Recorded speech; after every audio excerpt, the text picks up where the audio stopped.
Video ini berisi tentang pelajaran, amati dan tiru. Saya akan mengajak kamu untuk dapat menyelesaikan masalah tanpa masalah. Hasilnya akan terlihat cepat. Ini cocok bagi siapa yang sedang mengalami kebuntuan. Terima kasih sudah klik video ini. Kembali lagi di channel Sudah Tahu Belum? Kita akan belajar dari permainan Rubik. Sudah tahu belum bagaimana permainan Rubik? Bukan Rubik binary option yang saya maksud. Dari permainan Rubik kita belajar cara untuk memecahkan masalah, menemukan pola dan mencapai tujuan.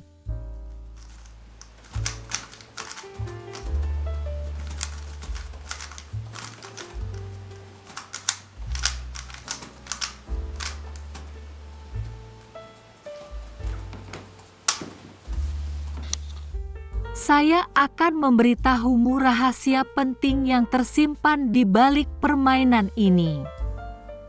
Mari simak. Sudah tahu belum? Permainan Rubik dibuat pertama kali oleh arsitek Hungaria, Erno Rubik. Rubik adalah benda warna-warni berbentuk kubus yang sangat populer selama 4 dasawarsa terakhir. Hingga sempat dijadikan Google Doodle pada tahun 2014 silam, sejatinya bukanlah mainan anak kecil. Mainan atau bukan tidaklah begitu penting, sebab ada yang jauh lebih penting dari itu, yakni sesuatu yang dapat kita pelajari di balik sebuah permainan Rubik. Ini dia. Kamu sudah pernah bermain Rubik? Jika belum, saya yakin kamu takkan bisa menyelesaikan susunan warna-warni kubus yang diacak menjadi rapi kembali seperti sedia kala. Padahal jika Rubik tersebut diberikan kepada seseorang yang sudah mengetahui cara untuk memecahkannya, maka dalam waktu kurang dari 5 menit Rubik tersebut dijamin akan berhasil diselesaikan. Faktanya rekor dunia yang telah memperoleh sertifikat dan keluar dari jenis Wow Record untuk menyelesaikan Rubik 3x3 dipegang oleh Yang Saengdu dengan waktu 3,4 detik saja. Sebuah robot dengan kecerdasan buatan mampu menyelesaikan Rubik dalam waktu 0,38 detik saja. Sekarang pertanyaannya, mengapa hal yang begitu kontradiktif dapat terjadi? Beberapa tahun lalu ketika pertama kalinya saya bermain Rubik dengan maksud untuk menyelesaikannya, saya berpikir jika benda tersebut akan menuntut logika, kecerdasan dan perhitungan matematika yang saya miliki. Saya begitu tertantang untuk menyelesaikannya dengan cara saya sendiri, menggunakan seluruh kemampuan otak saya. Tetapi apa yang terjadi, saya malah buntu dengan cara saya. Beruntung saya bukan orang yang cepat menyerah, namun jika menggunakan cara saya sendiri untuk menyelesaikan Rubik tersebut, barangkali itu bukan hal yang bijaksana. Maka saya pun melakukan penelusuran dan pencarian, dan segera menyadari telah melewatkan rumus yang sebetulnya sudah tersedia untuk menyelesaikan Rubik tersebut. Sudah tahu belum nama rumus itu? Rumus tersebut bernama algoritma.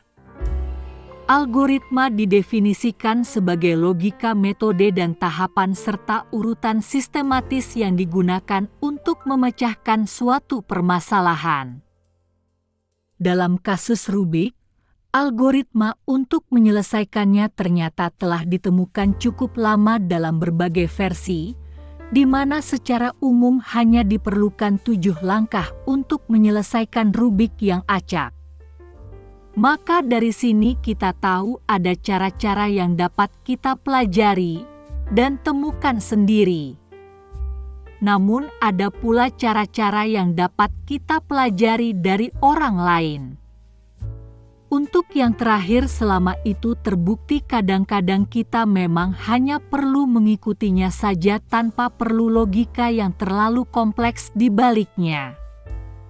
Jika 43 kuadriliun kemungkinan ternyata dapat diatasi dengan 7 langkah algoritma, maka kemungkinan gagal kita yang hanya 2, 3, 4 atau bahkan 10 kali. Ini juga berarti hampir semua persoalan dapat dipecahkan selama kita tahu caranya. Atau selama kita tahu cara untuk mencari cara untuk menyelesaikannya. Semangatlah kalian yang punya masalah, besar kecil semua ada caranya. Semangat! Terdapat banyak hal lain yang menutup jalan. Cara dan algoritmanya yang unik yang dapat kita cari dan temukan sendiri. Kamu hanya perlu meniru dan mengikuti algoritma yang ada untuk segera mendapatkan hasilnya. Tapi beginilah yang lebih sering terjadi, kita kerap berhenti. Merasa itu terlalu sulit untuk dilakukan. Padahal kita sebetulnya sangat bisa untuk dapat menggapainya. Mengetahui saja tidak cukup, kita harus melakukannya. Lakukanlah dari sekarang untuk segala sesuatu, carilah cara dan algoritmanya. Karena pasti segala sesuatu ada caranya. Jika kalian tertarik dengan video lain dari saya, silahkan klik video yang ada di atas.